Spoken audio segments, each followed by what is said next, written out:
जब शरीर में कहीं सफेद दाग पड़ जाता है, काला दाग पड़ जाता है शरीर में, या आंख के नीचे कालापन आ जाता है, तो शूल टंकेश्वर महादेव के नाम से शिव जी पर जल चढ़ाया जाता है और उस जल का भाग लाकर शरीर पर लगाया जाता है।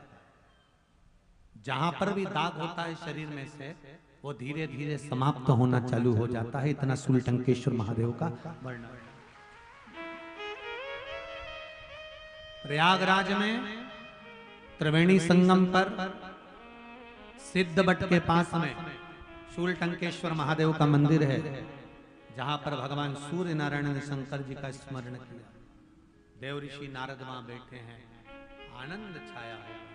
देव ऋषि नारद अपनी भक्ति में लगे, अपनी भक्ति।